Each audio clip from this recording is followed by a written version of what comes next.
नमस्कार, DD news पर आप दो टूक देख रहे हैं। मैं हूं अशोक श्रीवास्तव। तो 2024 का लोकसभा चुनाव अब सिर्फ एक चरण बचा है। अब सब जगह चर्चा सिर्फ इस बात की है कि इन चुनाव का नतीजा क्या होगा, परिणाम क्या होगा, जिसके लिए जाहिर सी बात है कि 4 जून तक का इंतजार करना पड़ेगा। और 4 जून को सबसे सटीक नतीजे आपको डीडी न्यूज पर मिलेंगे।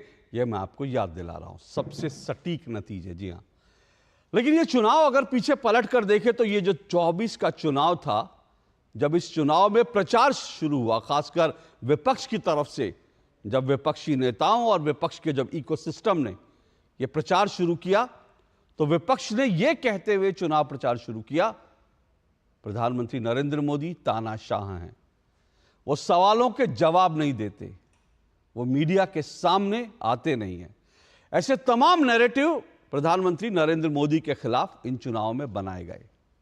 चुनाव की शुरुआत में पहले दिन से ही बनाए गए। लेकिन इन चुनावों में प्रधानमंत्री नरेंद्र मोदी अब तक 77 इंटरव्यूज दे चुके हैं। 77 इंटरव्यू दे चुके हैं। करीब करीब इन 77 इंटरव्यूज में कई उनके इंटरव्यूज 1-to-1 थे और कई इंटरव्यूज ऐसे थे जिसमें उन्होंने कई पत्रकारों को एक साथ बैठाया और उनके सवालों के जवाब दिए। तो इस तरह से कुल मिलाकर देखें तो प्रधानमंत्री नरेंद्र मोदी ने करीब करीब इन चुनाव में 200 पत्रकारों के सवालों का सामना किया, जिनमें टेलीविजन के बड़े बड़े एंकर थे, टेलीविजन के संपादक थे, अखबारों के भी संपादक थे। तो इस तरह से प्रधानमंत्री नरेंद्र मोदी ने लगातार मीडिया के सवालों के जवाब दिए और शायद ही कोई सवाल ऐसा हो जो उनसे नहीं पूछा गया हो। उनसे हर तरह के सवाल पूछे गए और प्रधानमंत्री नरेंद्र मोदी ने उन सवालों के खूब खुलकर जवाब दिए। इनमें से एक इंटरव्यू प्रधानमंत्री नरेंद्र मोदी ने डीडी न्यूज को भी दिया, बल्कि एक नहीं 2 इंटरव्यू उन्होंने डीडी न्यूज को भी दिए। तो कुल मिलाकर प्रधानमंत्री नरेंद्र मोदी लगातार पत्रकारों के, मीडिया के सवालों का सामना कर रहे हैं। दूसरी तरफ राहुल गांधी ने इन चुनावों में एक भी इंटरव्यू नहीं दिया है, एक भी इंटरव्यू नहीं दिया है। तो आज दो टूक में हम आज चर्चा करेंगे मोदी के इंटरव्यू, राहुल की चुप्पी। और ये सवाल इसलिए भी बड़ा इंपॉर्टेंट है क्योंकि जैसे मैंने बताया कि प्रधानमंत्री नरेंद्र मोदी ने एक जगह एक तरह से 77 इंटरव्यू दिए हैं, इतने सारे पत्रकारों के सवालों का सामना किया है। दूसरी तरफ राहुल गांधी ने प्रधानमंत्री नरेंद्र मोदी से सवाल करने वाले पत्रकारों पर ही सवाल उठा दिए और ऐसे पत्रकारों को चमचा चमची जैसे ओछे शब्दों का इस्तेमाल किया और उन्होंने पत्रकारों की नकल भी बनाई। और नकल तो बनाई, साथ साथ जो प्रधानमंत्री ने नहीं कहा था वो भी कहकर प्रधानमंत्री की छवि पर उन्होंने हमला करने की कोशिश की। तो आज सवाल दो टूक में ये सब उठाएंगे, लेकिन ये सवाल मैं उठाऊं उससे पहले प्रधानमंत्री नरेंद्र मोदी का आज का भी एक इंटरव्यू है। आज उन्होंने एक एजेंसी को एक और इंटरव्यू दिया। इस इंटरव्यू के अंदर प्रधानमंत्री नरेंद्र मोदी ने जो पाकिस्तान की तरफ से भारत के कुछ नेताओं के पक्ष में जो बयान दिए जा रहे हैं उस पर आज प्रधानमंत्री नरेंद्र मोदी ने हमला किया। दरअसल नरेंद्र मोदी ने इस बात को पकड़ा कि कैसे जब अरविंद केजरीवाल या कुछ और कांग्रेस के नेता जब वो वोट देने जाते हैं, कुछ करते हैं, तो उनकी जीत की कामना पाकिस्तान के नेता करते हैं। इसको लेकर प्रधानमंत्री ने आज इंटरव्यू में क्या रिएक्ट किया, जरा उसको सुनिए पहले।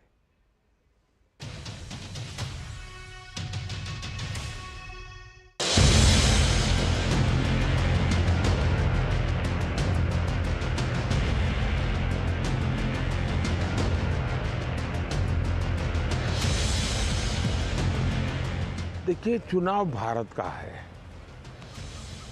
और भारत का लोकतंत्र बहुत ही मैच्योर्ड है, तंदुरुस्त परंपराएं हैं और भारत के मतदाता भी बाहर की किसी भी हरकतों से प्रभावित होने वाले मतदाता नहीं है। मैं नहीं जानता हूं कि कुछ ही लोग हैं जिनको हमारे साथ दुश्मनी रखने वाले लोग क्यों पसंद करते हैं, कुछ ही लोग हैं जिनके समर्थन में आवाज़ वहाँ से क्यों उठती है। अब ये बहुत बड़ी जांच पड़ताल का या गंभीर विषय है और मुझे नहीं लगता है कि मुझे जिस पद पर मैं बैठा हूँ वहाँ से ऐसे विषयों पर कोई कमेंट करनी चाहिए। लेकिन आपकी चिंता मैं समझ सकता हूँ।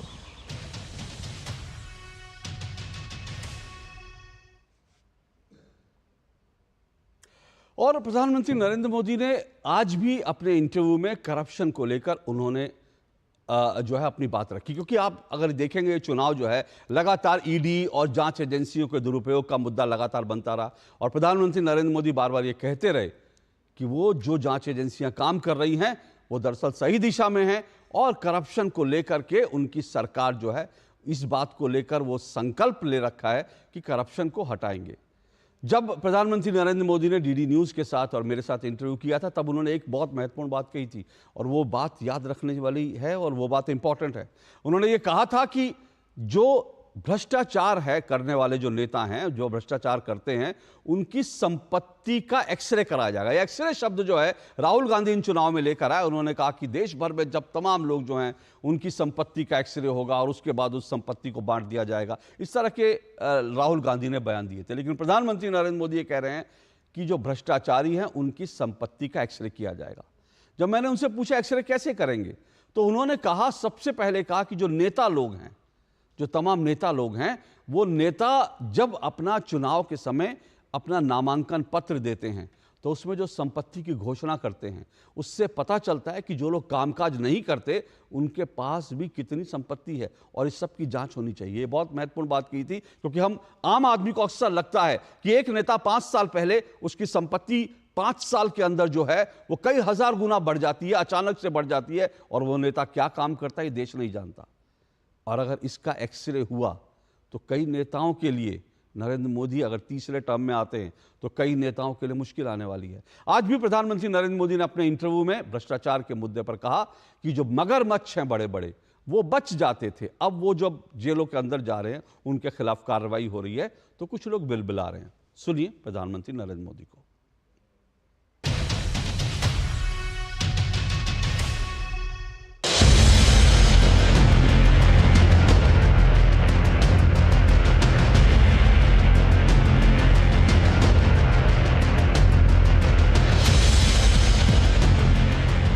जहाँ तक करप्शन का सवाल है, देश में पहले क्या आवाज़ उठती थी कि करप्शन तो हुआ लेकिन उन्होंने किसी छेटे आदमी को सूली पर चढ़ा दिया। सामान्य रूप से मीडिया में भी चर्चा होती थी कि बड़े बड़े मगरमच्छ तो छूट जाते हैं, छोटे छोटे लोगों को आप पकड़ करके चीज़ें निपटा देते हो। फिर एक काले खंड ऐसा आया कि हमें पूछा जाता था 19 के पहले कि आप तो बड़ी बड़ी बातें करते थे, क्यों कदम नहीं उठाते हो, क्यों अरेस्ट नहीं करते हो, क्यों लोगों को ये नहीं करते। हम कहते भाई हमारा काम नहीं है, ये इंडिपेंडेंट एजेंसी कर रही है और हम बद इरादे से कुछ नहीं करेंगे। जो भी होगा हमारी सूचना यही है, जीरो टॉलरेंस। दूसरा, तथ्यों के आधार पर ही एक्शन होना चाहिए, परसेप्शन के आधार पर नहीं होना चाहिए। तथ्य जुटाने में मेहनत करनी पड़ती है।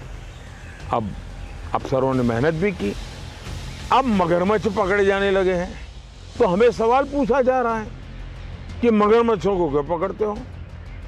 ये समझ में नहीं आता है कि कौन सा गैंग है, खान मार्केट गैंग, जो कुछ लोगों को बचाने के लिए इस प्रकार के नैरेटिव गढ़ती है।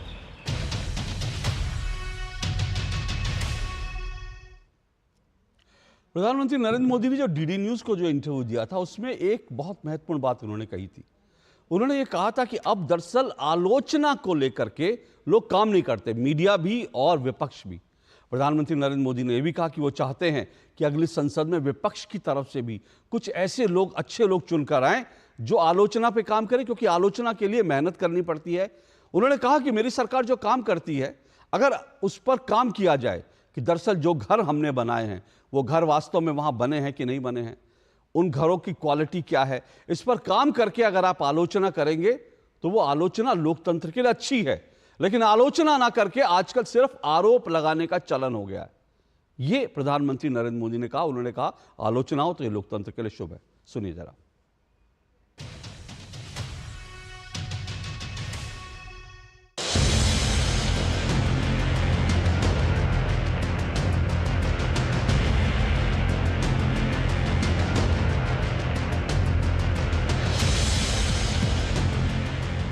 मैं कोई भी आलोचना को बड़ी गंभीर लेता हूँ, सीरियस लेता हूँ। देश का दुर्भाग्य ये है कि मीडिया में कंपटीशन इतनी है कि उसके पास उतना रिसर्च करने का टाइम नहीं बचा है। मीडिया पूरी की तरह 80% मीडिया सूत्रों के भरोसे जीता है, सूत्रों के हवाले से उनकी गाड़ी चलती है। तो रिसर्च करने वाली जो काम चाहिए उसकी कमी है। ऑपोजिशन के पास भी जरा चटाकेदार चीज़ें हो तो बाजार में मज़ा आएगा, तो वो भी एक आध शब्द सुन लिया तो उसमें से स्टोरी बना करके बड़ा मार देते हैं। कभी कभार ये पब्लिसिटी के लिए करना, ये जो परंपरा बनती गई है उसके कारण आरोप का एलिमेंट करीब 100% आरोप ही चलते हैं। जब आरोप होते हैं तो फिर इंसान एक स्थिति आ जाती है तो आरोप प्रूफ बन जाता है, फिर उस पर इसका कोई इम्पैक्ट नहीं होता है। लोकतंत्र का भला इसमें है कि आलोचना हो, लेकिन आलोचना के लिए मेहनत करनी पड़ती है। मानो अगर मोदी ने कहा कि भाई मैंने 4 करोड़ घर बनाए, तो आलोचना करनी है तो भाई सचमुच में 4 करोड़ बने क्या, इस गांव में इतने कहे थे तो बनो क्या, बने वो जो क्वालिटी बताते थे वो क्वालिटी वाले बने कि नहीं बने, जिसको पैसा देना था उसको उतना पैसा मिला कि नहीं मिला, क्या बीच में कोई बिचौलिया खा, सारा स्टडी करना पड़ता है, वो नहीं होता है। और इसलिए जो लोकतंत्र को ताकत मिलनी चाहिए आलोचना से, दुर्भाग्य से इन दिनों वो सौभाग्य हम लोगों को नहीं मिलता है।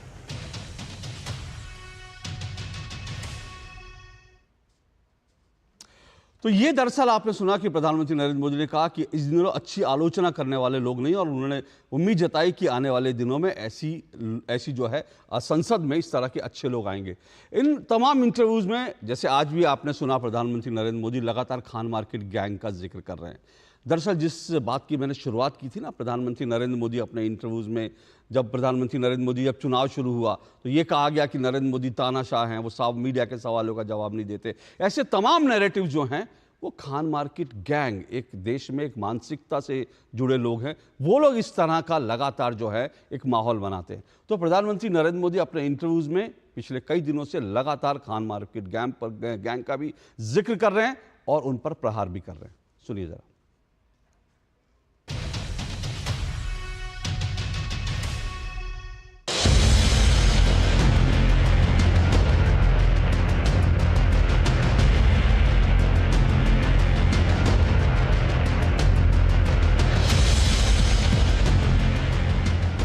प्रधानमंत्री जी, अभी आपने खान मार्केट गैंग का जिक्र किया, पिछले कुछ समय से आप लगातार जिक्र कर रहे हैं खान मार्केट गैंग का। क्या वजह, मतलब ये जो आपने 2019 में इसको टर्मिनोलॉजी को शुरू किया था, 2024 में भी आई है, क्या आपको लगता है ये सुधरे नहीं है इतने सालों में? ऐसा नहीं है जी, मैं वो बिगड़े हुए हैं ऐसा भी मैं नहीं कहता। उनका एक एजेंडा है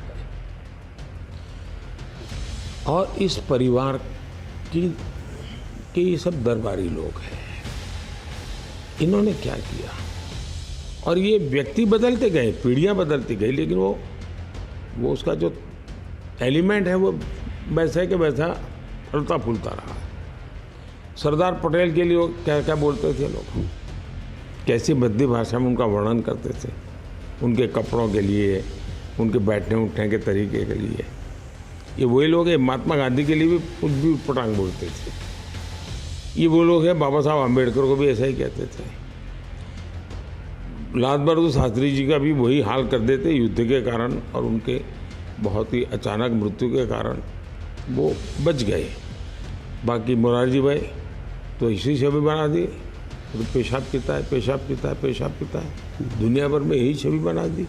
जबकि मोरारजी भाई सबसे उत्तम तरीके से फाइनेंस को मैनेज किया था, महंगाई को कंट्रोल करने में सबसे सफल प्रधानमंत्री रहे थे, लेकिन बदनाम करके रख दिया।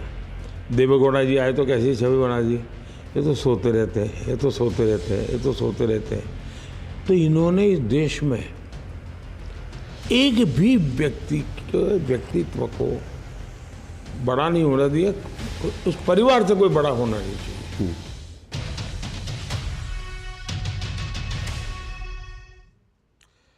तो इस तरह से प्रधानमंत्री ने कहा, ये जो खान मार्केट गैंग है, इन्होंने एक परिवार से बड़ा किसी को नहीं होने दिया, इसलिए लगातार लोगों की छवि खराब करते रहे। अब ये जो प्रधानमंत्री और राहुल गांधी की अगर मैं इन इंटरव्यूज को लेकर बात करूं, तो अगर जैसे क्रिकेट बोर्ड में स्कोर कार्ड होता, अगर स्कोर कार्ड आप देखेंगे तो पीएम 77 पर है और राहुल गांधी 0 पर है। ये इन चुनावों का रिपोर्ट कार्ड है।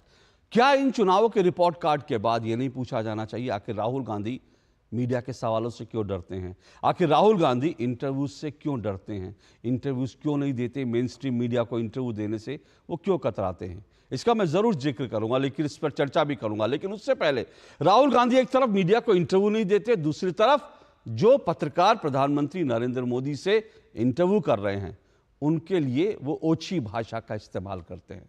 राहुल गांधी ने एक सभा में ऐसे पत्रकारों को चमचा चमची कहकर उन्होंने जो है संबोधित किया, जिसका कई पत्रकारों ने प्रतिवाद भी किया। सुनिए जरा राहुल गांधी को।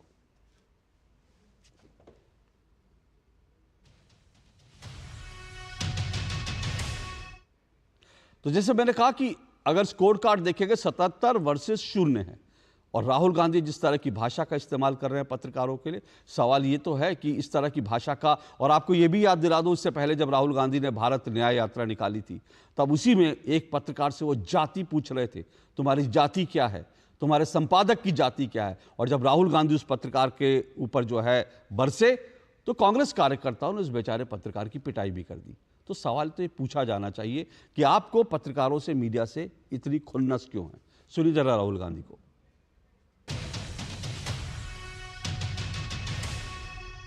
उनके आजकल बड़े इंटरव्यूज चल रहे हैं, मीडिया के 4 चमचे बैठा देते हैं, उनसे सवाल पूछते हैं, नरेंद्र मोदी जी जवाब देते हैं। अच्छा, एक नई बात चली है, पता नहीं आपने सुना नहीं सुना, उन्हीं चमचों के साथ इंटरव्यू में एक चमची पूछती है, नरेंद्र मोदी जी आप में इतनी ऊर्जा कहां से आती है?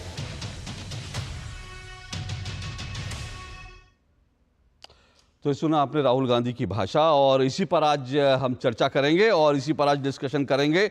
ये जो प्रधानमंत्री नरेंद्र मोदी लगातार इंटरव्यू दे रहे हैं, राहुल गांधी खामोश हैं। प्रधानमंत्री नरेंद्र मोदी जो हैं उनके इंटरव्यू खटाखट, और राहुल गांधी सवालों पर सफाचट।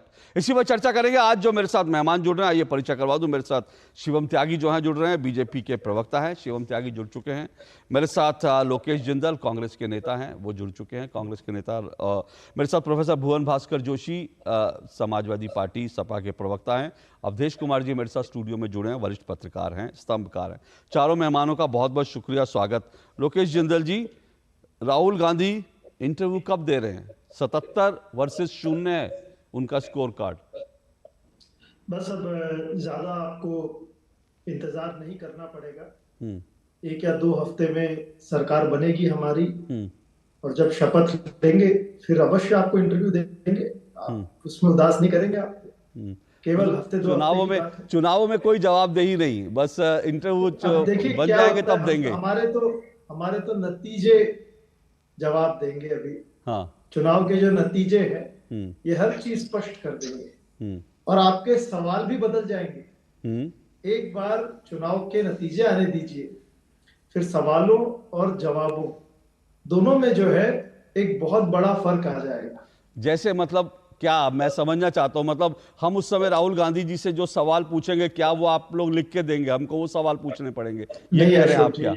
या हम राहुल गांधी की तब आलोचना, अगर राहुल गांधी चुनाव जीत जाएंगे तो हम राहुल जी से ये नहीं पूछ सकते कि भाई मुस्लिम आरक्षण पर आपकी क्या पॉलिसी है? सवाल पूछने का हमको अधिकार नहीं होगा? नहीं अशोक जी, जैसे ही संविधान और मीडिया ये एक सरकार के गिरफ्त से स्वतंत्र होकर, स्वतंत्र रूप में अपना कार्य करेगी, तो सवाल जो है मार्केटिंग के नहीं होंगे, सवाल एक मीडिया के होंगे जो एक जवाबदेही सरकार चाहे। लोकेश जी, आपने मीडिया जो सवाल करेगी, हाँ, उस पर सरकार को जवाब देना होगा। मीडिया सवाल करेगी कि सरकार ऐसा क्यों नहीं कर रही है। मीडिया ये नहीं करेगी सरकार वाह आपने क्या क्या कर। नहीं, अरे क्या बात कर रहा है मीडिया? लोकेश जी सुनिए, सरकार की वंदना नहीं करेगी। लोकेश जी सुनिए, आपने भी ना वही खान मार्केट गैंग की बात कर दी। कि मीडिया ये सवाल नहीं करेगी, वो सवाल नहीं करेगी, और मीडिया जो है मीडिया में तो नरेंद्र मोदी से हर तरह के सवाल पूछे गए। जो सवाल राहुल गांधी उठाते हैं, जो सवाल बाकी लोग उठाते हैं, उन पत्रकारों ने प्रधानमंत्री नरेंद्र मोदी से सारे सवाल पूछे। ये तक पूछा कि करप्शन को लेकर आपकी पार्टी में कोई आता है तो दूध का धुला हो जाता है क्या? आप लोग जो है बड़े बड़े नेताओं का जो है जिनको ले लेते हैं, और ईडी का, सीबीआई का दुरुपयोग हो रहा है। ऐसा कौन सा सवाल है जो विपक्ष उठाता है वो नहीं पूछा गया? सारे सवाल पूछे गए। ऐसा तो है नहीं कि हम लोग जो है हम लोग ढोलकी लेके गए थे और ढोलकी बजा रहे थे वहां। इलेक्टोरल बॉन्ड के सवाल, हाँ, ये भी सवाल पूछा गया कि आप प्रेस कॉन्फ्रेंस नहीं करते। हाँ, और ये भी प्रश्न पूछा गया कि इलेक्टोरल बॉन्ड के ऊपर बीजेपी ने किस तरह से अपना पक्ष। सर, इलेक्टोरल बॉन्ड पे अगर इलेक्टोरल बॉन्ड पर अगर आप एक मिनट अवधेश जी, एक मिनट। इलेक्टोरल बॉन्ड पर प्रधानमंत्री नरेंद्र मोदी से शुरू में जब ये मुद्दा विपक्ष उठा रहा था, कम से कम कुछ नहीं तो मैंने इलेक्टोरल बॉन्ड पे प्रधानमंत्री नरेंद्र मोदी के 8 या 9 इंटरव्यू सुने हैं जिसमें उनसे इलेक्टोरल बॉन्ड पे पूछा गया सवाल, उन्होंने जवाब दिए। मैं फिर वही कह रहा हूं, आप खान मार्केट गैंग की तरह बात कर रहे हैं। देखिए अशोक जी, जब प्रश्न पूछा जाता है तो उस प्रश्न में जवाब की अपेक्षा होती है। प्रश्न इसलिए नहीं पूछा जाता कि उस प्रश्न में जो है किसी एक व्यक्ति का महिमा मंडन हो और उस व्यक्ति का जो है गुणगान हो। बात कर रहे हैं आप, विश्लेषण कर रहे आप हैं। जो इंटरव्यू की बात कर रहे हैं अशोक जी, ये आप भी जानते हैं, आपकी जो मंदमन मुस्कान है, ये आप बहुत वरिष्ठ पत्रकार हैं आप। पता सुनिए, मैं बहुत अच्छी तरह से जानता हूँ। नहीं, मुझे पता क्या है, छूट दी जाए, मुझे पता क्या है सर, स्वतंत्रता दी जाए अशोक जी, सर आप अच्छे से अच्छे नेता और अच्छे से अच्छे प्रवक्ता। एक मिनट, अवधेश जी, अवधेश जी एक मिनट, अवधेश जी नहीं, अवधेश जी एक मिनट, अरे मैं आपको मौका दूंगा। अवधेश जी एक मिनट रुकिए, सुनिए। अरे एक मिनट, नहीं वो, अरे तो भाई एक मिनट भाई, आपत्ति, एक मिनट, आप जो कह रहे हैं वो आपत्तिजनक बात कर रहे हैं, वो मुझे भी मालूम है, लेकिन उनको करने दीजिए, नहीं तो फिर वो हम उनको आपत्तिजनक बात भी नहीं करने देंगे तो फिर हम डेमोक्रेसी, अरे तो बाबा डेमोक्रेसी भी तो है, उनको बोलने दीजिए, उनको कहने। यही तो मैं कहना चाह रहा हूं, मैं यही तो कह रहा हूं। लोकेश जिंदल ये जवाब दे, नहीं सुनिए, मेरा एक सवाल है ना, लोकेश जिंदल ये जवाब दें कि ये भारत के टेलीविजन पर बैठते हैं, क्या किसी टेलीविजन चैनल ने कहा कि आपको ये बोलना है तभी आपको बैठाऊंगा? अगर इनको नहीं कहा है तो ये कैसे मान लेते हैं कि सारे पत्रकार इतने गिरे हुए हैं, इतने अनैतिक और भ्रष्ट हैं कि वो पहले से तय चीजों को जा करके और पूछ लेंगे और वही छाप देंगे और वही आ जाएगा? आप भी बैठ रहे हैं, एक उदाहरण दीजिए। ये डीडी न्यूज सरकारी चैनल रहा है, इसने कभी कहा है आपको कि आप बैठेंगे तो आपको सरकार का पक्ष लेना है या ये बोलना है? अवधेश जी, मेरा जवाब बोलिए। अवधेश जी, मैंने सभी पत्रकारों को भ्रष्ट नहीं कहा, लेकिन मैंने कहा कि वर्तमान जो परिस्थितियां हैं उसके तहत नहीं, राहुल गांधी जी चमचा और चमची सब प्रयोग कर रहे हैं। बीच में क्यों बोलते हैं? नहीं, इसलिए बोला कि राहुल गांधी सब चमचा और चमची सब प्रयोग कर रहे हैं। सवाल पूछूंगा ना उनसे, एक मिनट को बोलिए लोकेश जी। हाँ, देखिए, वर्तमान परिस्थिति इस प्रकार है अशोक जी कि अगर कोई पत्रकार महिमा मंडल करता है तो उस पत्रकार की बढ़ोतरी और उस पत्रकार का प्रोग्रेस बहुत बढ़िया हो जाता है।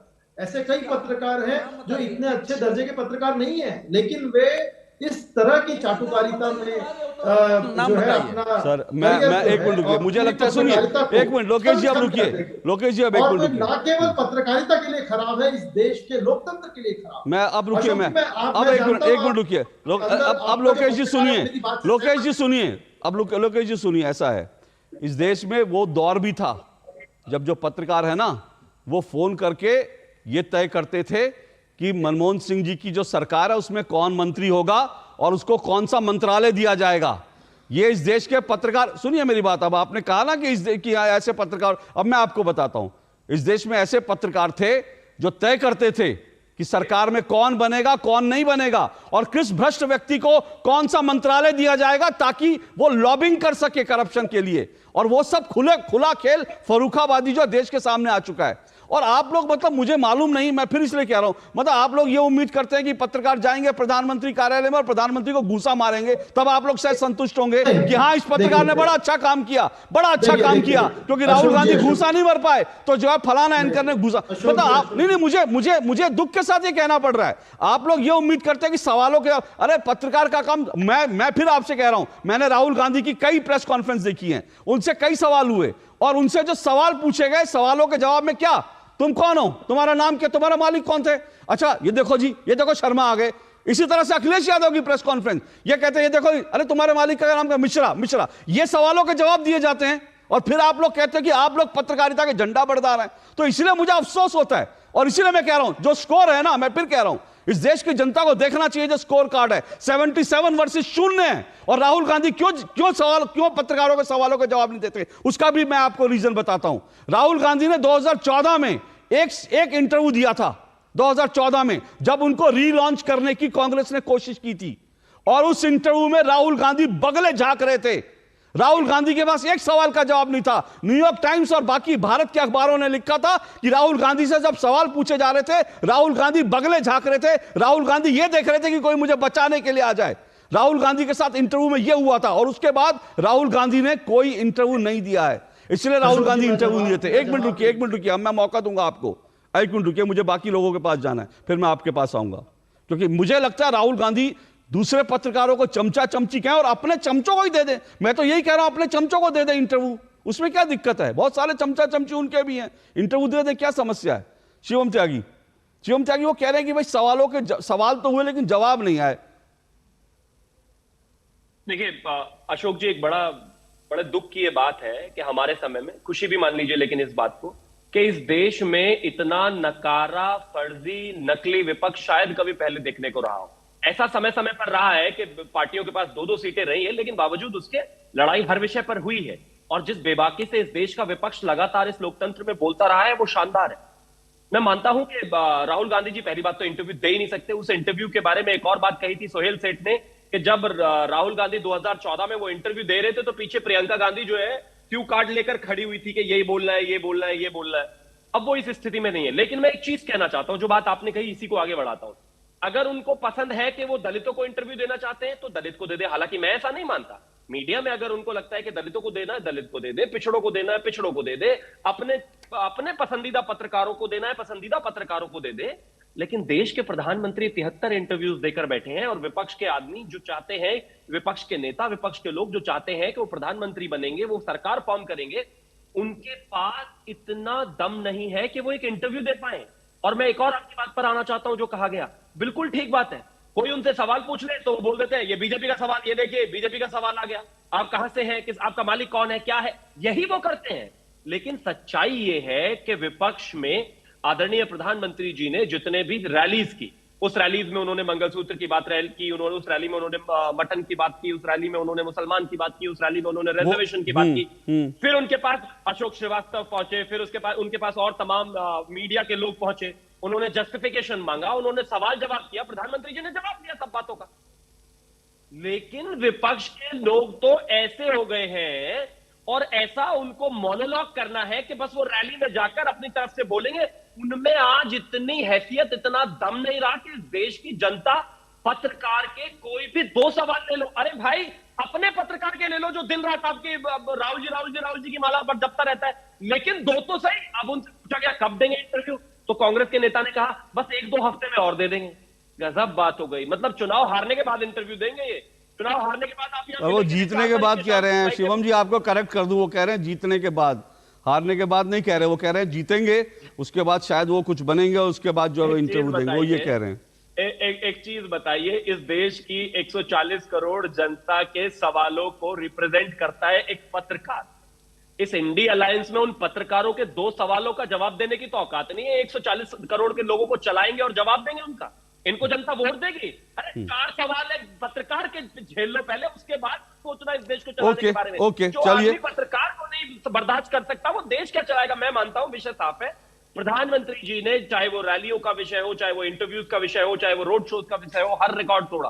दूसरी तरफ 38-40 लोग मिलकर भी उनके 10% भी नहीं कर पा रहे हैं, और एक भी इंटरव्यू ना देना दिखाता है कि रैलियों में जो भी बोलते हैं झूठ बोलते हैं, गलत बोलते हैं, तथ्यात्मक नहीं है। इस वजह से उनको डर है कि अशोक श्रीवास्तव जैसा पत्रकार अगर उनका इंटरव्यू ले लेगा तो उनकी हालत खराब हो जाएगी। और 2014 में राहुल गांधी का इंटरव्यू हुआ था, उससे भी पूरा सपना हो जाएगा। अभी केजरीवाल जी का एक इंटरव्यू हाल फिलहाल हुआ था, आपने देखा था, 4 सवाल पलट के जर्नलिस्ट ने पूछ लिया, जवाब देने भारी हो गए थे उनके। यही हाल होगा उनका। ठीक, सवाल ये कि जो मीडिया कहता था कि मीडिया के सवालों का जवाब देना चाहिए, वो मीडिया खुद जो है मीडिया के सवालों का जवाब नहीं दे रहा।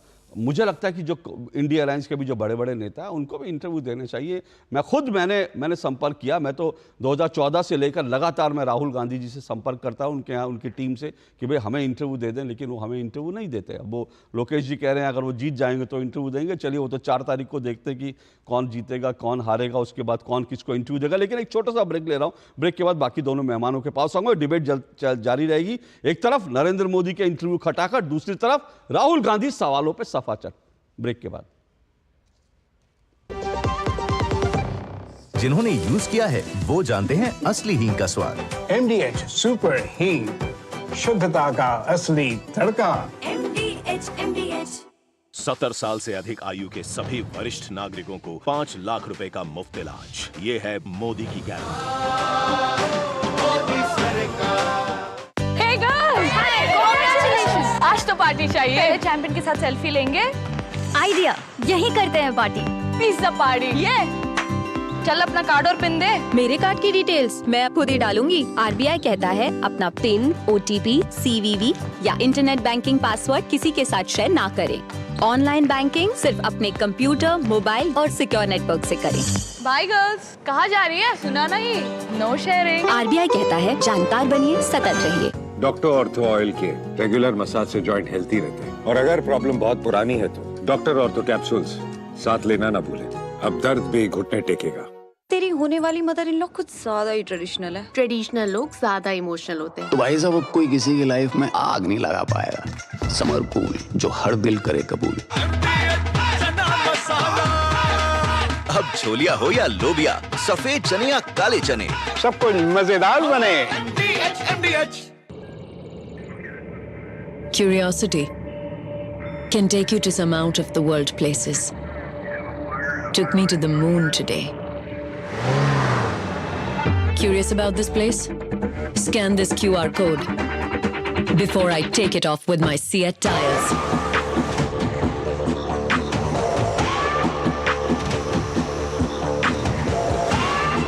Seat, crafted for the curious.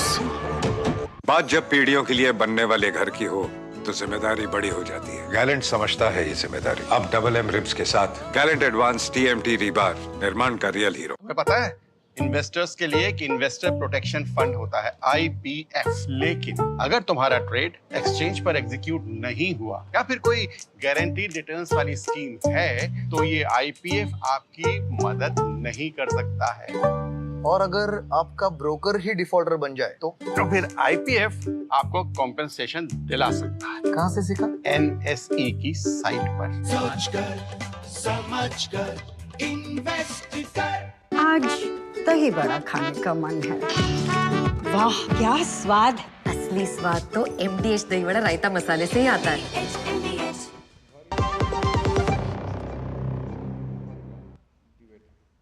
तो दो टुक आप देख रहे हैं, दो टुक में हम चर्चा कर रहे हैं प्रधानमंत्री के नरेंद्र मोदी का इंटरव्यू खटाखट और राहुल गांधी सवालों पर सफाचट। प्रधानमंत्री नरेंद्र मोदी 77 और राहुल गांधी 0। ये मैं उन इंटरव्यूज की बात कर रहा हूं जो इन चुनावों में प्रधानमंत्री नरेंद्र मोदी ने दिए। मैं रैलियों की बात नहीं कर रहा, सभाओं की बात नहीं कर रहा। प्रधानमंत्री नरेंद्र मोदी 170 से ज़्यादा रैलियां कर चुके हैं, चुनावी सभाएं कर चुके हैं। और अगर मैं विपक्ष के, मेरे पास डेटा नहीं है, लेकिन विपक्ष के तमाम नेताओं की अगर रैलियों को जोड़ लूँ तो फिर शायद वो इसके बराबर नहीं पहुंचेंगे। लेकिन ठीक है, मेरा आज के मुद्दे पर रहूंगा, रैलियों पर मैं नहीं जाता। लेकिन 4 मेहमान मेरे साथ जुड़े हैं, शिवम त्यागी, लोकेश जिंदल, प्रोफेसर भुवन भास्कर जोशी, अवधेश कुमार।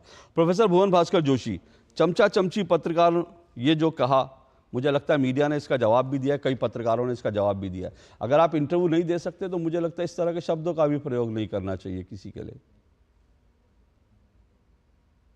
देखिए, जो लोग ये कह रहे हैं कि माननीय प्रधानमंत्री जी केवल चुनाव में इंटरव्यू दे रहे हैं और उससे पहले इंटरव्यू नहीं देते थे, वो गलत कह रहे हैं। मैंने इस देश के सबसे बड़े पत्रकार माननीय अक्षय कुमार को अखिलेश उनका मोदी जी का इंटरव्यू देते देखा, क्योंकि मैं मानता हूं कि माननीय अक्षय कुमार कोई अभिनेता नहीं है। आपको दुरुस्त कर दूं, 1 मिनट, मैं आपको दुरुस्त कर दूं। आपको सुनिए, आपका फैक्ट चेक कर रहा हूं। जो इंटरव्यू दिया था वो चुनावों के बीच दिया था। आप लोगों की याददाश्त कमजोर हो जाती है। 2019 के चुनाव में अक्षय कुमार को दिया था। अब एक ही चीज लेके कब तक रोते रहेंगे? अगर मैं कहूं सिमी ग्रेवाल ने इंटरव्यू दिया था राजीव गांधी को, और मैं बाकी चीजें, तो एक ही चीज को लेके घिसी पर कोई नई बात करिए सर। वो 2019 का था, चुनावों का इंटरव्यू था। आपका फैक्ट चेक मैंने कर दिया, अब आप बोलिए। क्या अशोक जी विपक्ष को अधिकार नहीं देते आपकी? बिल्कुल अधिकार। आप झूठ बोल रहे थे सर, इसलिए करेक्ट करना, आप झूठ बोल रहे थे, करेक्ट करना जरूरी था, करेक्ट कर दिया। अब आप बोलिए। माननीय अक्षय कुमार क्या पूछते हैं देश के प्रधानमंत्री जी से? ये पूछने का काम करते हैं कि आम को आप काट के खाते हैं या चूस के खाते हैं, ये बात बताने का काम मैं कर रहा था, जिसे आपने बीच में टोक दिया।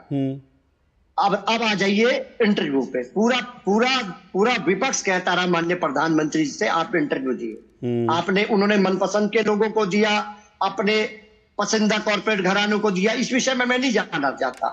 उन्होंने इंटरव्यू दिया, पूरे कार्यकाल में कोई इंटरव्यू नहीं दिया। उसके बाद उन्होंने इंटरव्यू देने का काम करा। जब चुनाव का घोषणा होगी उसके बाद जो भी संख्या आप बता रहे हैं उसमें इंटरव्यू देने का काम उन्होंने करा। और अभी एक माननीय प्रधानमंत्री जी का जो आपने इंटरव्यू लिया था अशोक जी, वो मैंने बहुत ध्यान से सुना। उन्होंने कहा, माननीय प्रधानमंत्री जी ने कहा कि विपक्ष क्यों नहीं ऐसी बातें उठाता कि जिससे विपक्ष की जिम्मेदारी दिखाई दे। मैं तो कहता हूं माननीय प्रधानमंत्री जी, जितनी जिम्मेदारी विपक्ष ने उठाई है, और आपकी बात पर, औरों की बात पर नहीं, आप ही कह के आए थे ना महाराष्ट्र में जाके कि 70,000 करोड़ का घोटाले का आरोपी अजीत पवार है। आप ही ने कहा था माननीय प्रधानमंत्री जी, आप हमारे भी माननीय प्रधानमंत्री जी हैं। क्या विपक्ष ने ये आवाज नहीं उठाई? विपक्ष ने आपकी लड़ाई को, आपने तो उसको शामिल करके वित्त मंत्री बना दिया, लेकिन उसकी लड़ाई ने एक 70,000 करोड़ घोटाले को उप मुख्यमंत्री बनाया और वित्त मंत्रालय की उसको चाबी दे दी। पूरे देश का वित्त दे गया ऐसे घोटालेबाज व्यक्ति को।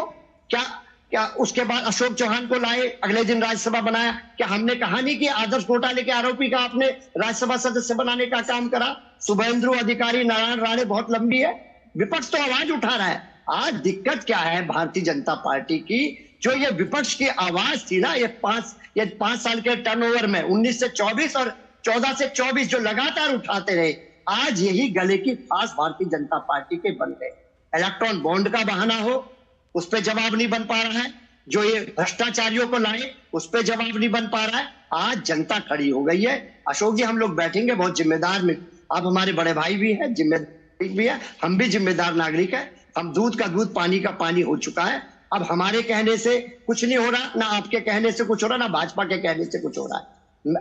इलेक्शन का जो रिजल्ट है, मतपेटियां बढ़ चुकी है, एक चरण मात्र रह चुका है, औपचारिकता रह चुकी है, और परिणाम 4 तारीख को आ जाएगा। आप हमें बैठाइएगा, किसकी सरकार बन रही है वो पता बिल्कुल 4 तारीख के लिए मैं आपको अभी से निमंत्रण दे रहा हूं। 4 तारीख को हम लोग जरूर बैठेंगे, और जाहिर सी बात है जो डीडी न्यूज़ जो है वो तमाम इंटरव्यू, जो तमाम नतीजे आएंगे उनको प्रसारित करेगा।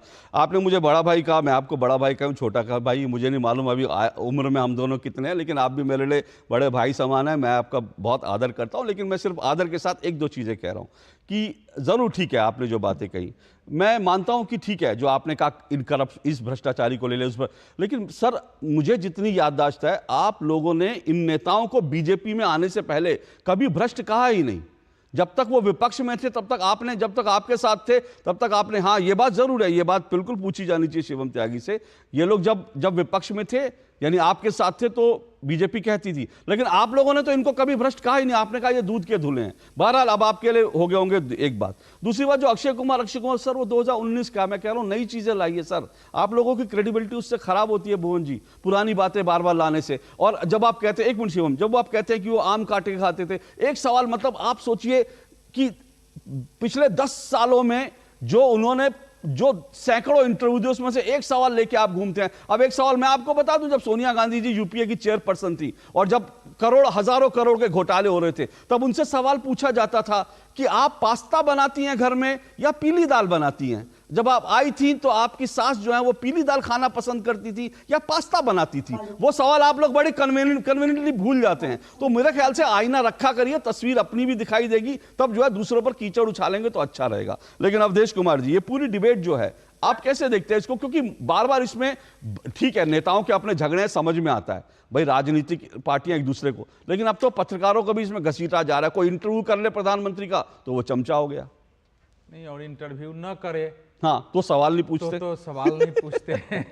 देखिए ऐसा है, जो भुवन भास्कर जी ने कहा है, प्रोफेसर भुवन भास्कर, वो हमारा आज विषय नहीं है। अगर वो होता अजीत पवार तो करते, आज वो सब अलग विषय है। लेकिन चूंकि आपके पास इस पर बोलने के लिए कुछ नहीं रहता है, तो वो पुराने ज़माने में जो एक रिकॉर्ड होता था उस पर सुई चलता था, गाना गाता था, तो रिकॉर्ड पर अटकी हुई सुइयों जैसा वही इको करता रहता है। तो मैं पूछ रहा हूँ इस समय देश को भी, देश से भी और आपसे भी पूछता हूँ कि राहुल गांधी अगर इंटरव्यू देंगे तो क्या बोलेंगे? क्या राहुल गांधी के पास 1 घंटा बोलने के लिए मटेरियल है कि जो सारे सवाल उनसे पूछे जाए तो उसका उत्तर दे देंगे? जिस व्यक्ति को ये कहा गया हो कि आप देखिए हिंदू धर्म में एक सूर शक्ति होती है, एक आसुरी शक्ति होती है, एक दैव शक्ति होती है। मंच पर जाकर के वो भूल जाएं और कहें कि एक शक्ति होती है और उसके बाद उस शक्ति को लेके क्या स्थिति पैदा हो गई है। तो इसलिए कह रहा हूं कि राहुल गांधी जी, ये जब आप अब सक्षम नहीं होते हैं, जब आपको पता है कि इस प्रकार के सवालों का 4-4 बड़े पत्रकार बैठे और कागज पर नोट तैयार करके बैठे और सवालों की बौछार करें, तो हम उस जवाब देने की स्थिति में नहीं है। आपके सामने एक इन्फीरियरिटी कॉम्प्लेक्स पैदा हो जाता है आपको सामने वाले को देख के। इस समय क्या हुआ है, नरेंद्र मोदी के आप समर्थक हो विरोधी हो, यह सत्य क्या है? 2-3 इस समय सत्य है भारत का। एक तो इस देश में कुछ लोगों को लंबे समय तक देश का आइकन बना के रखा गया, जो आइकन थे नहीं सोशल सर्विस में। पत्रकारों में भी ऐसे आइकन बना के रखे गए कि अरे यही पत्रकार है, इन्हीं के पास आता है। और नेताओं में भी कुछ परिवार को, कुछ नेताओं को आइकन बना के रखा गया। हुआ क्या है कि 2013 के बाद से ये सब ध्वस्त हो गए हैं। नए नए पत्रकार आ गए हैं जिन्होंने शानदार काम किए हैं, जिनकी लोकप्रियता बढ़ी है सोशल मीडिया से लेके यहां तक। तो एक फ्रस्ट्रेशन पत्रकारों के एक बड़े वर्ग में है और संजोग से उनके अपने पाप के कारण बहुत सारे लोग आज सड़क पर आ गए, दूसरे कारण नहीं गए, क्योंकि उन्होंने सैकड़ों लोगों की नौकरियां ली है। उसी प्रकार के पॉलिटिक्स में नरेंद्र मोदी को माना जाता था कि फेल हो जाएंगे।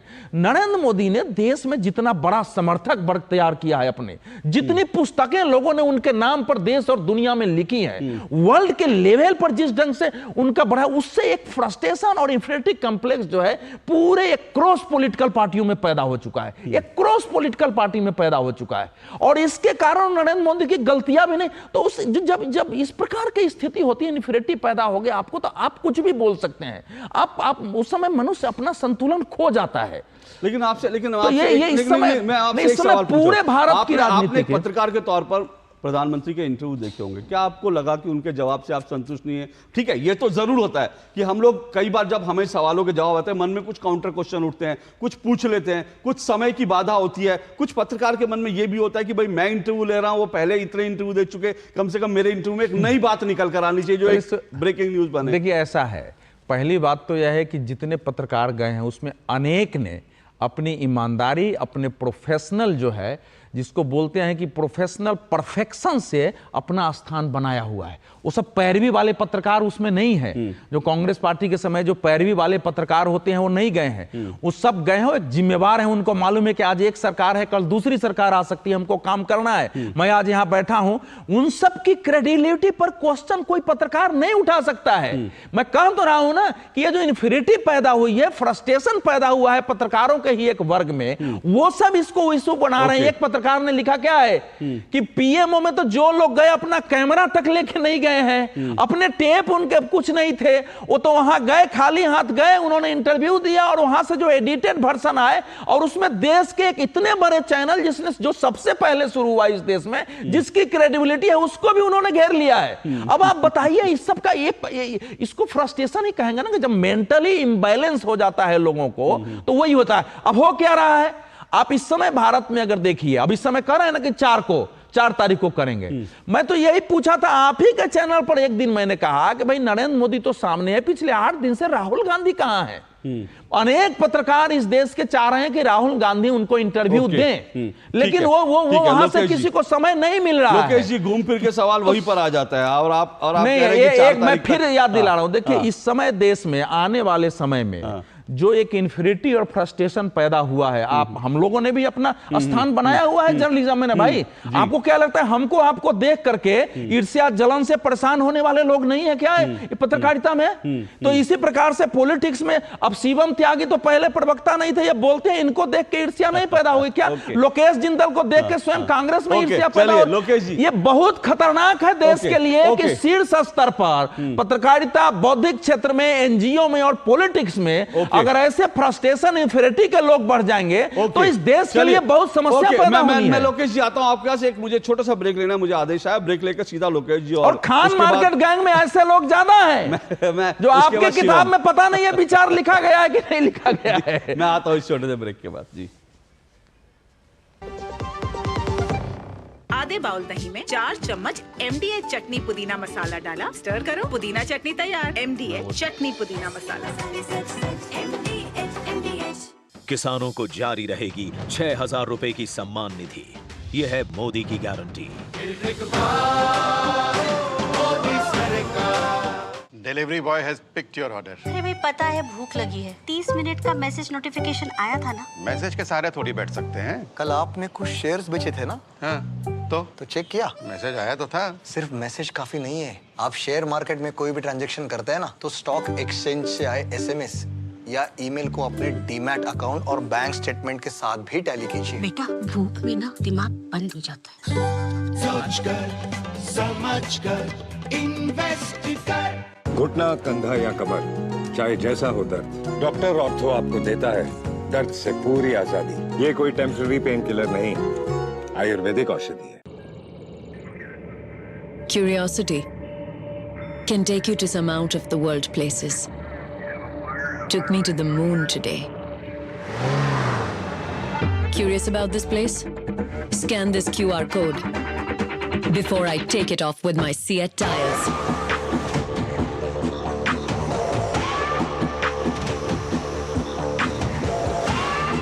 Seat, crafted for the curious. हमारा डेजर्ट आ गया पर हमारी चैंपियन नहीं आई अब तक। बिल भरने के पहले तो आएगी ना। So girls, क्या हो रहा है? बिल हो रहा है। चल अपना कार्ड दे। पिन दे। RBI कहता है अपना पिन, OTP, CVV या इंटरनेट बैंकिंग पासवर्ड किसी को ना दे। ऑनलाइन बैंकिंग सिर्फ अपने ही कंप्यूटर, मोबाइल और सिक्योर नेटवर्क से करे।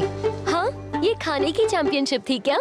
RBI कहता है जानकार बनिए, सतर्क रहिए। पाव भाजी को फेवरेट बनाता है MDH पाव भाजी मसाला। MDH पाव भाजी मसाला। MDH बनाए पाव भाजी लाजवाब। बात जब पीढ़ियों के लिए बनने वाले घर की हो तो जिम्मेदारी बड़ी हो जाती है। गैलेंट समझता है ये जिम्मेदारी। अब डबल M रिब्स के साथ गैलेंट एडवांस TMT रीबार, निर्माण का रियल हीरो। MDH का किचन किंग किचन में हो तो हम सब कुछ बना सकते हैं। बैंगन का भरता, आलू गोभी, भिंडी मसाला और भी बहुत कुछ। MDH। चलिए, दो टूक आप देख रहे हैं और हम चर्चा कर रहे हैं प्रधानमंत्री नरेंद्र मोदी के 77 इंटरव्यू, राहुल गांधी शून्य पर। इसी पर चर्चा कर रहे हैं। लोकेश जिंदल, घूम फिर के बात फिर वही आ जाती है जो अवधेश जी ने उठाया। भाई राहुल गांधी को कम से कम कुछ पत्रकारों को इंटरव्यू देना चाहिए। आप लोग 4 तारीख तक का इंतजार करने की बात कर रहे हैं। मैं फिर कह रहा हूं कि डेमोक्रेसी में अच्छा रहेगा कि चुनाव के बीच में जो सवाल उठ रहे हैं कांग्रेस पार्टी से, अब जैसे बीजेपी बार बार कर रही है, प्रधानमंत्री नरेंद्र मोदी कह रहे हैं भाई मुस्लिम आरक्षण पर क्या आपका मत है, आप बताइए साफ साफ। तो मुझे लगता है कि उनको इंटरव्यू देने चाहिए कुछ, अभी भी समय है। अशोक जी, प्रत्येक जो सवाल है इस पर चर्चा होती रहती है भाषणों द्वारा, और कई ऐसे माध्यम से विचार प्रस्तुत किए जाते हैं। अगर वाकई में मीडिया इन प्रश्नों का उत्तर चाहती है तो इन भाषणों के कवरेज से, इन चर्चाओं से इन प्रश्नों का उत्तर पाया जा सकता है। प्रश्न ये उठता है अशोक जी कि इंटरव्यू के अंदर हमारा उद्देश्य क्या है? क्या इंटरव्यू कुछ प्रश्नों के उत्तर के लिए है या फिर इंटरव्यू एक नैरेटिव सेट करने के लिए है, एक एजेंडा सेट करने के लिए? देखिए, मुझे ऐसा यकीन है कि मीडिया लोकतंत्र का चौथा स्तंभ ही नहीं, सबसे महत्वपूर्ण अंग है। क्योंकि जब राज्य व्यवस्था या फिर शासक किसी भी तरह से अपनी सत्ता का दुरुपयोग करता है तो उसे भय केवल और केवल मीडिया का होता है। मीडिया एक बहुत प्रचंड उसमें ताकत है, और एक स्वतंत्र मीडिया का होना लोकतंत्र के लिए बहुत आवश्यक है। तो हम तो चाहेंगे कि मीडिया एक इंटरव्यू पे जोर न देते प्रश्नों के उत्तर को जानने का प्रयास करे और उन प्रश्नों के उत्तर के आधार के ऊपर सत्ता पक्ष या विपक्ष पक्ष से प्रश्न करें। मैं सिर्फ एक बात कह रहा हूं सर, मैं जो आपने पिछली बार भी कही थी, मैं फिर कह रहा हूं कि भारत का मीडिया, क्योंकि आपने कहा ना कि आप 4 तारीख के बाद मीडिया को, संविधान को स्वतंत्र कराएंगे, मैं फिर कह रहा हूं भारत का मीडिया स्वतंत्र नहीं है, संविधान जो है वो खतरे में है। ये भी खान मार्केट गैंग का नैरेटिव है जिसका प्रधानमंत्री नरेंद्र मोदी बार बार जिक्र करते हैं। पर शिवम त्यागी, रिस्पॉन्ड कीजिए आप, हाँ जल्दी से। देखिए प्रैक्टिकल बात शिवम जी एक लाइन में बोलना चाह रहे हैं।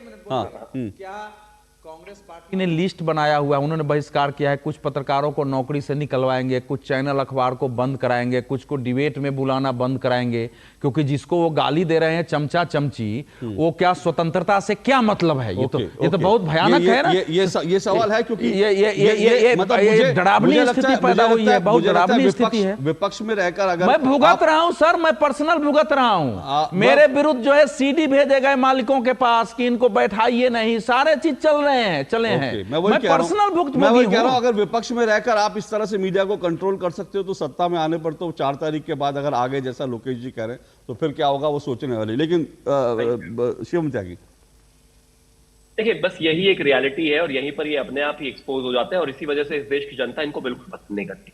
एक आदमी या फिर यूं कहिए कुछ 20-25 दल मिलके इस देश में गली गली नुक्कड़ नुक्कड़ जाकर हर रैली में, हर स्टेज पर ये कहे देश का लोकतंत्र खतरे में, लोकतंत्र खतरे में, लोकतंत्र खतरे में।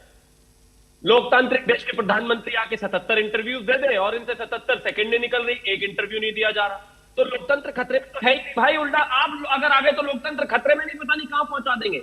एक लोकतंत्र में एक सरकार के जो नुमाइंदे हैं, सरकार के जो प्रधानमंत्री हैं, उनकी जिम्मेदारी होती है कि वो जनता के सवालों का जवाब दें।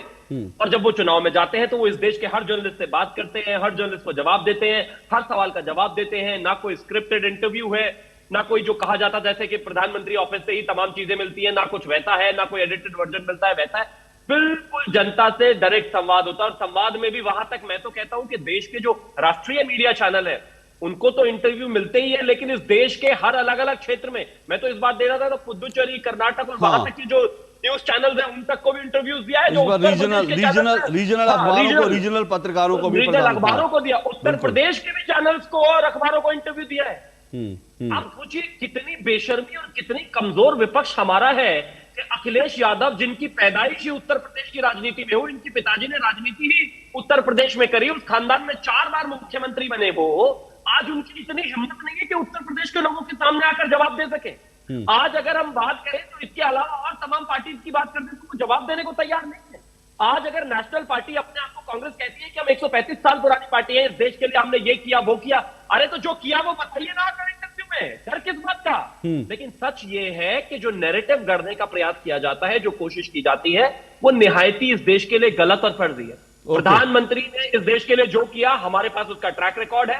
प्रधानमंत्री जी ने जो रैलीज में कहा, हमारे पास उसका जवाब है, उसका डिफेंस है। इसका उलट विपक्ष जो भी बात कह रहा है वो सब फर्जी है, सब गलत है, सब झूठ है, सब प्रोपेगेंडा है और इस डर की वजह से जवाब नहीं देना चाहते। ओके 30 सेकंड में जल्दी से रिस्पॉन्ड कीजिए प्रोफेसर भुवन भास्कर जोशी, और फिर अंत में 30 सेकंड रिस्पॉन्ड करेंगे अवधेश जी। देखिए मुझे पता नहीं शिवम त्यागी के राजनीतिक उम्र को देख के लगता नहीं है, लेकिन मैंने उस सत्ता को देखा है। नारा था इंडिया साइनिंग, अटल बिहारी वाजपेयी जी की सरकार थी, सरकार को ध्वस्त होते हुए मैं बेटा एक मिनट जरा शांत हो। और हमारे इंटरव्यू कब दोगे सर? ये इस तरह की बात मेरे को बात इनकी पसंद हो ना पसंद हो सुनता हूँ। अब मेरी बात चलिए, वो इंटरव्यू में नहीं बोलना चाहते हैं। शिवम जी एक मिनट, मेरे पास समय कम है। वो इंटरव्यू में नहीं बोलना चाहते, वो जो बोलना चाहते हैं उनको बोलने दें, क्योंकि डीडी न्यूज स्वतंत्र है, मीडिया इस देश का स्वतंत्र है, वो जो बोलना चाहते हैं बोलेंगे। अब कांग्रेस के हमारे साथी, अरे कांग्रेस बोलिए कांग्रेस के जो हमारे साथी हैं उनको भी बताना चाहता हूं, इंडिया इज इंडिया था, आपातकाल में क्या असर हुआ। 4 तारीख को बैठेंगे हम वो जिम्मेदारी से, और लोकतंत्र खतरे में। शिवम त्यागी, मैं आपको बताना चाहता हूं, आप तीसरी बार आ गए तो क्या होगा, चंडीगढ़ पूरा देश बना देंगे आप लोग। आप इस तरह के लोग हैं, भारतीय जनता पार्टी के लोग, पूरे देश को चंडीगढ़ बना देंगे। ये तो सुप्रीम कोर्ट के संज्ञान में आ गया विषय, अब जाके हमको न्याय मिल पाया। आप तीसरी बार आ गए, पूरा देश चंडीगढ़ बना देंगे, लोकतंत्र खतरे में है। और रही बात माननीय अखिलेश यादव जी की, माननीय अखिलेश यादव जी सभा में इंटरव्यू दे रहे हैं, हर सभा में एक मिनट रुक जाओ। अखिलेश यादव जी हर इंटरव्यू में सवाल में दे रहे हैं, इंटरव्यू हर समय के बाद, और आज के इंटरव्यू एक मिनट मेरा ओके सर, मेरे पास समय, मेरे पास 1 मिनट, मेरे पास समय की कमी है, लेकिन मैं भुवन भास्कर जोशी जी, मैं भी अवधेश जी का, मैं अखिलेश जी का भी इंटरव्यू कोशिश कर चुका हूं। मेरा आपसे निवेदन है कि अखिलेश जी का इंटरव्यू डीडी न्यूज पर भी दिलवा दीजिए,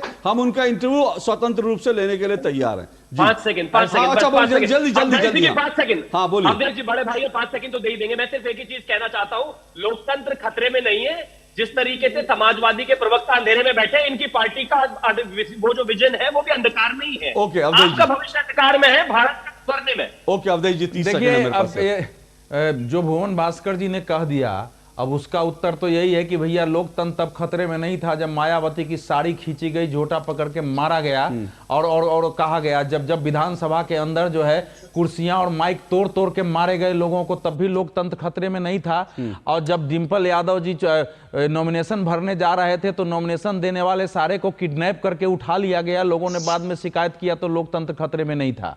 और वो पत्रकार उठा दे तो वो समस्या पैदा हो जाएगी। मैं केवल ये कह रहा हूं कि देखिए, प्रधानमंत्री ने जो कुछ कहा है उससे हम सहमत हो, असहमत हो, लेकिन पत्रकारों ने, और ऐसे अनेक पत्रकार हैं, अनेक चैनल थे जो एंटी बीजेपी विरोधी एजेंडा चलाते हैं, उनको इंटरव्यू दिया गया है। बिल्कुल, आपने जो बीजेपी विरोधी एजेंडा चलाते रहे हैं, जाने जाते हैं, जो जिनको मालूम है भुवन भास्कर को, उनको बुला करके इंटरव्यू दिया गया है। भाई सबको बुलाया गया है, बिल्कुल विरोधी विचार को। ये सीखने की जरूरत है, आलोचना की बजाय बाकी पार्टियों को। चलिए आप पत्रकारों के विरोध बहिष्कार करते हैं कि इनको नहीं सुनेंगे, इनको हटाओ। ओके, मेरे पास समय इतना है, लेकिन बहुत इंपॉर्टेंट बात की, जो प्रधानमंत्री का लगातार विरोध करते हैं ऐसे चैनल्स को भी उन्होंने बुलाकर बड़े बड़े इंटरव्यूज दिए। तो ये समझने और सीखने की जरूरत है। और जो 77 वर्सेस 0 है, मुझे लगता है ये राहुल गांधी का ट्रैक रिकॉर्ड बहुत खराब है। बाकी 4 तारीख को क्या रिकॉर्ड होगा उसके लिए इंतजार करेंगे लोकेश जी, उसका इंतजार करेंगे, तब आपसे जरूर चर्चा होगी, भुवन भास्कर जी से भी चर्चा होगी। लेकिन आज के लिए इतना ही। सबको नमस्कार, कल आपसे मुलाकात होगी।